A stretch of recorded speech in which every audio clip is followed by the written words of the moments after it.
Azim Indonesia, jayalah Indonesia.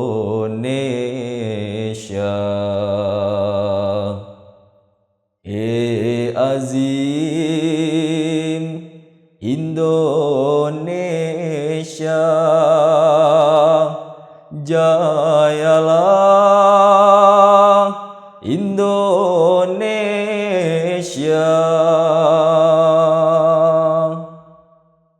Assalamualaikum warahmatullahi wabarakatuh. Pemirsa dimanapun Anda berada, berjumpa kembali bersama kami dalam program diskusi di channel Tasyakur 100 Tahun Online. Pada episode ini kita tidak akan mengkaji sebuah buku dari karya pendiri Ahmadiyah, Hazrat Mirza Ghulam Ahmad alaihissalam. Namun kita akan membahas satu tema khusus, yakni biografi dari tokoh perintis Jemaat Ahmadiyah Indonesia, yakni Bapak Sayyid Shah Muhammad Al-Jailani. Telah hadir bersama kita dua narasumber yang sangat istimewa. Yang pertama adalah Bapak Eki Sabandi dan yang kedua adalah Bapak Ahmad Pangarso Agung. Beliau adalah salah satu kerabat dari Bapak Sayyid Shah Muhammad Al-Jailani dan juga beliau adalah Amirda Jabar 5. Assalamualaikum Bapak-Bapak. Waalaikumsalam. Terima kasih atas kehadirannya di studio pada hari ini membahas tentang sosok tokoh perintis Jemaat Ahmadiyah Indonesia, yaitu Bapak Sayyid Shah Muhammad Al-Jailani. Ini sebuah kesempatan yang luar biasa. Kita akan menggali fakta-fakta sejarah dan profil tokoh ini yang sangat luar biasa. Mungkin dari Bapak Agung sebagai salah seorang kerabat dari Bapak Sayyid Shah Muhammad dapat menjelaskan tentang profil beliau, Pak. Siapakah tokoh ini? Silakan. Baik, Pak Sayyid Shah Muhammad seorang kelahiran Pakistan.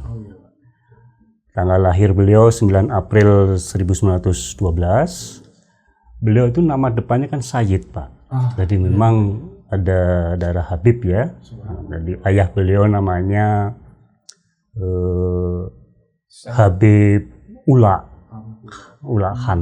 Nah, beliau kota kelahirannya di Dhaka. Data Pakistan Barat kalau dalam catatan dokumentasinya itu. Nah, Khalifah kedua menyeru menangani gerakan Tahrik Jadid, membutuhkan pemuda-pemuda untuk dikirimkan ke seluruh penjuru dunia. Kalau tidak salah seruannya tahun 1936, mahasiswa-mahasiswa menyambut seruan itu, diantaranya Pak Sayyid Shah Muhammad. Jadi beliau atas seruan Khalifah datang ke Indonesia. Menyambut, waktu itu belum tahu ya mau datang kemana, tapi menyambut seruan Khalifah. Iya. Pak Eki ingin menyampaikan tambahan, silakan. Dari catatan yang saya baca, itu memang kaitan dengan gerakan Tahrik Jadid. Oh iya. Ya kan? Tahun 34 dicanangkan oleh Huzur kedua, tahun 36 beliau menyeru pada pemuda-pemuda yang bukan sekolah jamiah, ya kan? Jadi pemuda yang punya semangat pengkhidmatan kepada Islam Ahmadiyah untuk menyebarkan ke luar Hindustan. Bahasanya seperti itu ya Pak. Nah, beliau masih muda dan masih kuliah. Ya. Beliau menyambut gerakan ini, memang belum tahu mau kemana. Tetapi di antara sekian banyak, diseleksi tentunya, akhirnya yang terpilih diutus ke Nusantara, itu adalah dua, Pak Sayyid Shah Muhammad dengan Pak Malik Aziz Ahmad Khan. Oh iya. Di dua pemuda ini, mahasiswa dua-duanya Pak. Satu di kuliah di ilmu politik, Pak Sayyid, satu lagi di mahasiswa kedokteran, Pak Malik Aziz Ahmad Khan. Dan beliau datang ke Indonesia sekitar tahun 37 akhir atau tahun 38 awal dengan menggunakan kapal laut tentunya, mendarat di Batavia. Wah, menarik sekali. Pak Agung, tadi kan dikatakan beliau belum tahu akan kemana, ditugaskan kemana. Tapi kemudian akhirnya sudah terang lah bahwa beliau akan ke Indonesia dan tadi ke Batavia. Mungkin Pak Agung bisa sampaikan apa kisah selanjutnya di Batavia ini? Saya juga mendapatkan kisah ini dari ibu mertua ya, Oh, ada keluarga dari Pak Said ini mengisahkan sebelum berangkat pun beliau mohon restu pada istri Khalifah kedua dalam catatan itu. Kemudian dipesankan kan ya, itu menyemangati bila berangkat sampailah ke Batavia. Di Batavia tinggal di, kan ini sudah ada Bapak utusan Pak Rahmat Ali HOT kan, sebagai perintisnya itu sejak sejarahnya. Beliau di Batavia dikirimkanlah ini. Berjumpa, beliau menginap atau tinggal di rumah Pak Raden Muhyiddin. Nah di situ tidak hanya kira-kira beberapa bulan di Batavia, akhirnya beliau ditugaskan ke daerah Jawa Tengah, Pak Gumai. Jawa Tengah persisnya datang ke kota Purwokerto. Nah, di daerah Purwokerto itu sudah ada anggota jemaat. Antara lain sesepuh di Purwokerto itu Pak Raden Ahmad Sarido, Raden Suroso Malangyudo. Nah, itu tokoh-tokoh sepuh di sana. Gitu. Baik. Pak Eki, terkait penugasan beliau lah, katakanlah ya, dari Tuan Rahmat Ali bertugas di Purwokerto. Ini kan tentunya sebagai seseorang yang tidak, kata Pak Eki saya sampaikan, tidak berlatar belakang jamiah, tapi sebagai seorang ahli atau mahasiswa sospol, politik. Bagaimana beliau dapat menjalankan tugas di Purwokerto itu, Pak, gambarannya? Sebelum ke sana, saya tambahkan barangkali kalau beliau itu ditempatkan di Jawa Tengah, di Purwokerto, dan meliputi daerah Kebumen, Kedung, gitu ya, Magelang, gitu. Tetapi Pak Malik itu ditempatkan di Priangan Timur. Yang pertama kali beliau ditempatkan di Tasikmalaya untuk mengcover Priangan, yang pada saat itu juga pertabligan sedang gencar-gencarnya. Ini boleh saya tambahkan seperti itu. Kedua, beliau memang bukan jamiah, tetapi beliau juga belajar, dibekali juga ilmu keagamaan, ilmu Islam, kemudian juga keahmadiyahan. Sehingga beliau membantu para mubali yang pada saat itu masih terbatas. Betul. Ya, karena beliau membantu Pak Mubali Pak Rahmat Ali ya. Dan di situ juga beliau melakukan tarbiyat dengan anggota-anggota yang tersebar di Kebumen, di Purwokerto, di satu lagi di Kedung ya, Magelang Kedung, kan beliau ke sana ya tahun 37 itu kan beliau ke sana ya, di sana 38. Jadi selama itu beliau melakukan kegiatan-kegiatan tarbiyatan ya, menjelaskan juga tentang akidah Ahmadiyah. Khasnya terkait dengan kewafatan Isa Al-Masih dan kedatangan Al-Masih yang kedua dan Imam Mahdi. Subhanallah. Itu yang beliau selalu berikan penjelasan ya. Karena pada saat itu boleh disebut Al-Quran kan belum ada terjemahan dalam bahasa Indonesia lah, bahasa Melayu kan, sehingga beliau harus jelaskan dari Arab tentunya kan, dijelaskan dalam bahasa Indonesia. Itu yang beliau lakukan kegiatan rutin ya, tugas kejemaatan. Tapi juga ada beberapa yang tugas di luar kejemaatan justru. Nah, ini yang ingin saya tanyakan ke Pak Agung terkait kiprah beliau selain tugas dakwah tadi. Silakan Pak Agung. Hanya tugas dakwah akhirnya kan penyampai lah Korps Mubalikin gitu ya. Nah, saya berjalannya waktu dari tahun ke tahun, kan kita situasi dunia pun terdampak akibat perang. Meletus perang dunia pertama, perang dunia kedua, sehingga timbul kesengsaraan, kesulitan yang begitu hebatnya, sampai-sampai di dalam jemaat ini pun Khalifah kedua yang tadinya bisa memberikan allowance ke para mubalik ditugaskan menjadi terhambat. Khalifah mengizinkan semua mubalik silahkan mencari penghidupannya sendiri-sendiri. Bayang kesengsaraan tahun-tahun itu, akhirnya Pak Said yang diceritakan kepada kami dalam keluarga itu memberikan menolong orang-orang miskin yang ada di Kebumen itu. Minta miskin, dikumpulkan, kamu sudah makan belum? Kalau belum, makan nanti di rumah. Dikumpulkan Pak, orang miskin. Saya diceritakan begitu juga oleh Pak Suroso Malangyudo ya, sebagai Pak D saya. Itu kumpulkan, terus diberikan keterampilan. Karena dinasihati, konteks tadi menasihati orang muslim itu lebih baik tangan di atas daripada tangan di bawah. Ya, diberikan pemberdayaan. Pemberdayaannya apa? Nah, ini yang unik. Kan Jepang masuk ya, tahun 42, semakin sulit. Nah, kemudian pergerakan kondisi Belanda sudah kalah kan ya, artinya Jepang masuk. Nah, perusahaan di Kebumen itu ada perusahaan peninggalan Belanda, pengolahan minyak kopra, minyak nabati. Nah, perusahaan ini setelah ditinggalkan oleh Belanda, jadi dalam kekuasaan Jepang, ya. Terus nanti akhirnya Indonesia merdeka 45, baru masuk ke nasionalisasi. Itulah kiprah membantu orang-orang, berikan keterampilan, membuat baju, Pak. Kalau kita ingat para orang tua kan zaman Jepang lebih susah lagi kan, tapi tidak punya baju, hanya kolor, maaf gitu. Nah, diberi baju dari kain goni, di mana kain goninya itu sumbernya karena interaksi dengan masyarakat juga cair, bagus, hubungan dengan masyarakat, dapat pasokan bahan kain goni atau karung goni itu dari pabrik Nabatiasa itu.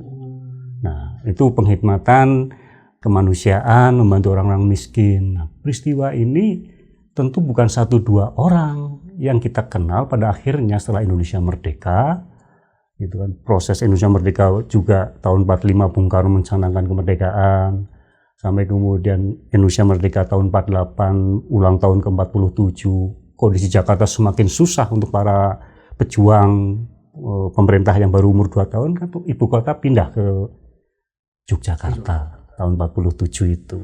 Nah, di situ ternyata kiprah Pak Said dan tokoh-tokoh awalin di Jawa Tengah, khususnya di Kebumen ini, terdengar oleh Presiden Soekarno. Ada orang asing yang menghikmati rakyatnya dengan begitu tulus ya, karena membantu rakyat, menarik perhatian Bung Karno. Itu yang nanti menjadi beliau kepingin memanggil. Nah, ini peristiwa panggilan menarik juga nanti kita bahas gitu. Ini sebuah fakta yang sangat luar biasa, bagaimana tokoh Ahmadiyah sedari dini bukan hanya terkait dakwah agama, tapi juga terjun di bidang sosial kemanusiaan. Pak Eki dapat elaborasi lagi, silakan. Iya, kalau kita lihat tentang waktu ya, 37, 38 lah beliau ditugaskan, ada juga penerbitan internet, tapi sosok Pak Said sih memang orangnya supel. Pandai gaul, pandai mendekati, merebut hati masyarakat, tokoh masyarakat, termasuk juga tadi yang punya karung goni ya. Pabrik kan ya. Pabrik ya. Dan perlu ya, kalau saya membayangkan begini. Pada ketika zaman Jepang ya, kemudian juga kita merdeka ya. Itu yang disebut susah, menderita itu memang semua menderita, Pak. Kalau kita lihat di TV sekarang misalkan kelaparan melanda Afrika misalkan ya. Terletak orang di mana. Lebih kurang seperti itu pada saat itu di Purwokerto ini. Banyak terjadi bucung lapar, orang nggak bisa makan, hanya bergelimpangan di pinggir jalan tanpa baju. Jadi pengemis, mending lagi bisa jalan, udah nggak bisa jalan kan gitu, nggak ada energi, nggak ada asupan kan begitu. Jadi ini yang menjadi perhatian dari Pak Said dan juga tokoh-tokoh Ahmadiyah di sana pada itu, memberikan makan lah, walaupun mungkin juga tidak menu yang mewah ya kan. Sampai makan ojek atau oyek ya. Oyek, nasi kering, beras kering. Sampai bonggol pisang dimasak. Dimasak gitu, Pak. Jadi itu semangatnya bagi pada kemanusiaan ini sebenarnya sudah dicontohkan para perintis itu. Kemudian lagi bahasanya yang menyentuh itu, beliau prihatin itu meminta karung goni itu supaya apa? Supaya menutup aurat saja. Nggak pakai baju-baju kok, yang penting tutup aurat aja. Dan itu kalau cita-cita orang tua dulu kan, yang pernah merasakan pakai karung goni, Bapak tahu sendiri karung goni kan? Gatel. Kan gitu. Jadi saya juga berpikir tadi Pak, kok bisa tahan gitu? Ya karena harus tutup aurat, kondisi seperti itu, Pak. Ya. Betul, seperti itu. Dan itu beliau konsisten, bukan sekali 2 kali kemudian pas cintaan viral, enggak ada. Dan itu kemudian menjadi menarik perhatian para petinggi negara yang pada akhirnya sudah hijrah di Yogyakarta. Kan begitu ketika ada agresi Belanda itu kan tahun 46, akhir 47 kan juga panitia kemerdekaannya juga kan diculik ya, Pak Raden Muhyiddin kan begitu. Nggak aman di Jakarta itu. Pindahlah dengan kereta api luar biasa ke Jogja. Para petinggi kan di sana juga. Nah ini kemudian di capture lah, oh ada juga. Karena beliau juga, Presiden Soekarno mendapat informasi dari Menteri Sosial ya. Menteri Sosial. Nah disampaikanlah. Sehingga kemudian Pak Bung Karno meminta supaya menghadap ke Istana Negara ya, di Jogja ya. Pak Agung, Ini sungguh menarik fakta yang saya baru dengar juga. Rupanya beliau tuh betul-betul diundang oleh Pak Presiden Soekarno waktu itu. Mungkin bisa diceritakan Pak dari keterangan keluarga bagaimana itu gambaran dipanggilnya oleh Pak Karno itu. Ya. Dalam catatan dokumen biografi beliau yang tulis sendiri, autobiografi, itu tanggal 14 Maret tahun 1947 dipanggillah ke Istana Presiden Yogyakarta. Beliau datang. Saya bayangkan Bung Karno tidak tahu gambarannya sosok seperti apa, tiba-tiba perjumpaan itu. Ternyata kalau kita lihat di dalam dokumentasi, postur Pak Said lebih tinggi dari Bung Karno. Iya. Bung Karno itu untuk ukuran orang Indonesia udah gagah tinggi ya. Itu sambil menanyakan, karena ini sosoknya profilnya orang asing, Tuan akan bicara dengan bahasa apa? Mungkin di benak Bung Karno bahasa Inggris, bahasa Arab atau sosoknya ya. Beliau setelah mengenalkan nama Said Shah Muhammad, atas pertanyaan Presiden seperti itu, Pak Said jawab, saya akan sambil bersalaman, saya akan gunakan bahasa Indonesia, bahasa persatuan bangsa Indonesia. Wah, Bung Karno bangga sekali nih. Sosok itu orang asing ditanya menggunakan bahasa ibu kita yang dipakai. Jadi itu menambah keakraban. Akhirnya perkenalan, karena Pak Said mengenalkan sebagai muballigh pimpinan misioneri Ahmadiyah di Indonesia saat itu. Nah, ini menarik. Oh, muballigh Ahmadiyah. Apakah Ahmadiyah itu? Nah, kajiannya dengan Bung Karno menjadi asik tentang perkenalan Ahmadiyah oleh Bung Karno. Singkat cerita di dalam itu, sehingga sampai Pak Said mau pulang lagi ke Kebumen, Bung Karno menyatakan, Pak Said pindah saja di Jogja supaya kita lebih banyak tukar pikiran tentang agama. Coba Pak. Akhirnya beliau jawab, saya akan istikharah dahulu. Ini ada nilai yang dalam. Bukan yes gitu ya.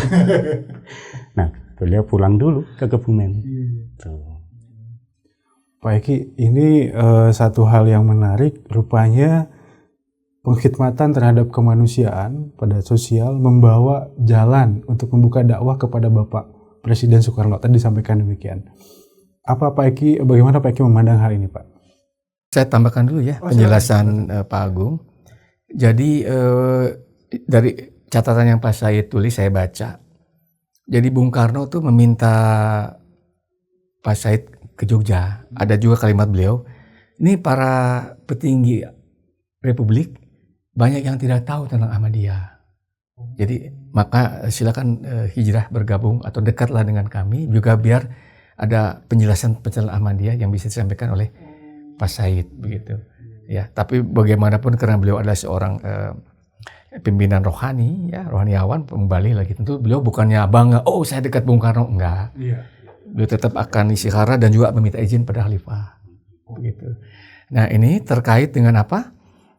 Pengkhidmatan sih udah jelas ya bahwa ini menjadi sesuatu yang berharga pada saat itu ya. Mungkin kalau zaman sekarang apa sih kan gitu, tapi pada saat itu ketika banyak kelaparan, banyak orang nggak punya baju, beliau melakukan aksi seperti itu ya.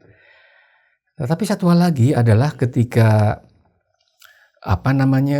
Bung Karno sudah tahu itu tentang Ahmadiyah itu, karena beliau juga dalam buku-bukunya tentang di bawah bendera revolusi ya, beliau menyinggung tentang Ahmadiyah itu, kan begitu. Beliau belajar literatur Ahmadiyah, kan maka memuji malah pemikiran Ahmadiyah itu, yang dikatakan pemikiran aku harus mengucapkan terima kasih pada Ahmadiyah dengan buku-bukunya yang rasional, broad-minded begitu, dan logis itu. Beliau katakan seperti itu. Jadi beliau juga pelajari Islam, Ahmadiyah seperti itu. Sebenarnya tokoh-tokoh yang lain ya, Cokro Aminoto, Agus Salim, ya, dan banyak lagi lah kalau kita sebut. Ya nasional kan begitu. Nah itu diundang lah supaya ini kalau selama ini kami baca, ini ada orangnya. Ayo gabung, tambah asik kan begitu satu. Jadi pengkhidmatan sosial tetap harus dilakukan ya. Sampai sekarang juga kan begitu dengan wadah yang lain tentunya kan. Tanpa juga harus mengibarkan bendera Ahmadiyah, kita khidmat untuk kemanusiaan kan begitu. Nah kemudian dari nggak lama kemudian beliau pindah ke Jogja. Ada satu yang mau saya ceritakan, maaf ya. Jadi dalam surat kabar kedaulatan rakyat yang terbit Desember 48 ya, kalau nggak salah 48 apa saya lupa. Tapi itu diberitakan bahwa Khalifah Ahmadiyah menyerukan supaya orang-orang Ahmadi memberikan penjelasan kepada masyarakat di sekitarnya ya, maksudnya di seluruh dunia itu, dukunglah nih kemerdekaan Republik ini Indonesia supaya karena kemerdekaan Republik Indonesia itu membawa manfaat bagi dunia Islam, begitu dijelaskan. Puasa Senin Kamis, salat nafal untuk mendukung perjuangan Republik Indonesia ini. Karena ini Bung Karno juga sudah paham seperti ini. Nah, pada saat kemudian beliau itu ke Jogja, beliau buat konferensi Ahmadiyah di Jogja. Itu dari Pak Said itu kan. Kemudian apa yang dimaksud konferensi itu, ini bahasanya unik, untuk memikirkan perintah khalifah gitu. Jadi kalau dalam bahasa kan merumuskan langkah-langkah apa gitu ya. Begitu. Udah ada perintah dipikirin apa gitu ya. Nah, itu kebetulan juga di situ di Jogja itu sudah ada juga para petinggi Republik yang ikut hijrah. Ya kan semua perintahan kan ke Jogja dan ya para petinggi maksudnya petinggi di PB-nya ataupun di daerahnya. Seperti misalkan Pak Raden Hidayat kan ketua PB. Pak Dahlan Mansur, Pak Karnain, semua tuh dari Jawa Barat ya tokoh-tokoh tuh. Dibikinlah konferensi itu di bawah Pak Said untuk memikirkan tadi, merumuskan hal apa. Nah ini kemudian juga menjadi inspirasi bagi para awalun jemaat Ahmadiyah untuk tetap mempertahankan Republik ini, proklamasi ini sebetulnya kan begitu. Jadi, baru 2 tahun ya, umur betul. Indonesia. Enggak, kita tuh harus memahami ya bahwa Republik ini Republik Proklamasi 17 Agustus 45. Ya, yang berusaha untuk dihilangkan oleh Belanda. Kan bukan kita hari-hari setiap 17 Agustus upacara dengan paskibraka, enggak dulu. Itu berusaha untuk dihilangkan. Gitu. Orang-orang yang mau bersuara kan dihancurkan baik oleh pemerintah Belanda maupun orang-orang antek-antek Belanda sendiri supaya ribut di antara kita. Gitu. Tapi itulah yang di kiprah berikutnya barangkali untuk mempertahankan tadi, merumuskan tadi kan apa yang bisa dilakukan tentu dengan kemampuan yang dimiliki orang-orang Ahmadi pada saat itu kan. Ya. Fakta lagi ya Pak Agung, ya ini suatu hal yang menarik. Agung silakan, ingin menambahkan silakan. Yang tidak kalah pentingnya saksi sejarah adalah beliau diangkat oleh pemerintah. Ada SK-nya itu 1 April 1947. Ya Pak, jadi memang beliau itu pada akhirnya tanggal 1 April 1947 diangkat oleh Presiden Republik Indonesia sebagai pegawai tingkat tinggi atau golongan 1 di Kementerian Penerangan. Karena memang tadi yang Pak Eki sebutkan, beliau dengan seluruh anggota jemaat atas perintah khalifah untuk merebut pandangan umum, ya, opini umum Indonesia itu ada haknya untuk merdeka. Nah, beliau diangkat. Mungkin bisa perlihatkan kepada ya, ini nanti seperti persisnya dokumen ini juga kita bisa lebih di scan ya. Tapi ini nyata bukan editing. Nah, jadi akhirnya beliau menyiarkan tentang kebenaran perjuangan haknya untuk merdeka Indonesia ini. Seluruh mubalik-mubalik yang ada di Indonesia, termasuk tadi Pak Eki, Pak Malik Aziz Khan yang ada di Bandung menyiarkan bahasa Urdu, Pak Wahid di Bandung, karena beliau kan tugas di Garut, Pak Wahidnya. Nah, Pak Said yang di Jogja yang dengan Presiden Bung Karno itu pun menyiarkan terus. Peristiwa itu akhirnya merebut pandangan umum bahwa perjuangan fisik revolusi gerilyanya Jenderal Sudirman, Pak Said sudah masuk dalam barisan sebagai anggota pemerintahan. Bahkan Menteri Penerangan pun di dalam memberikan jasa-jasa kepada Pak Said, beliau ikut di antara panitia persiapan pemulihan, ya. Panitia persiapan pemulihan pemerintahan Republik Indonesia.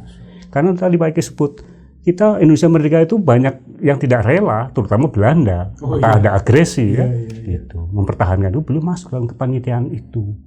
Ada peristiwa bagaimana ya, karena beliau belajar ilmu politik ya, karunia Allah Ta'ala, beliau ide-ide dibimbing oleh khalifah, gagasan-gagasan apa, terus disampaikan kepada bangsa ini. Ikut mempertahankan kemerdekaan dan pemerintahannya. Ketika Bung Karno, Bung Hatta, para tokoh-tokoh nasional dibuang, diasingkan, Di Jogja, Sultan yang memimpin perjuangan, Pak Jenderal Sudirman dengan pasukan-pasukannya bergerilya. Pak Said ikut terus merumuskan bagaimana pemerintahan ini supaya tetap berdiri. Pada akhirnya Bung Karno kembali dari pengasingan, Pak Said pun termasuk panitia penyambutan presiden. Itu. Nah, itu banyak kiprah-kiprah selanjutnya yang nyata bahwa sejarah seperti itu. Masya Allah, Bapak-Bapak, ini sebuah pembahasan yang memberikan fakta-fakta sejarah yang luar biasa, yang bukan hanya menyadarkan kita tentang makna rohani, tetapi juga makna sosial dan penghormatan pada negara. Terima kasih Bapak-Bapak, ini sebuah kajian yang sangat bermakna, terutama bagi generasi muda. Mudah-mudahan kita dapat berjumpa dalam episode yang akan datang, yang selanjutnya. Pemirsa dimanapun Anda berada, demikianlah pembahasan kita tentang biografi tokoh perintis Jemaat Ahmadiyah Indonesia, Bapak Said Shah Muhammad Al-Jailani. Banyak sekali fakta sejarah yang sangat menarik, yang membangkitkan kita kesadaran tentang bagaimana menjadi seorang Muslim yang baik, menjadi seorang Ahmadi yang baik, juga pecinta terhadap sesama, dan pecinta pengkhidmat bagi negara dan bangsa. Terima kasih banyak atas segenap perhatiannya. Mudah-mudahan kita dapat berjumpa dalam kajian dan pembahasan di episode yang selanjutnya. Jazakumullah ahsanal jazaa. Wassalamualaikum warahmatullahi wabarakatuh.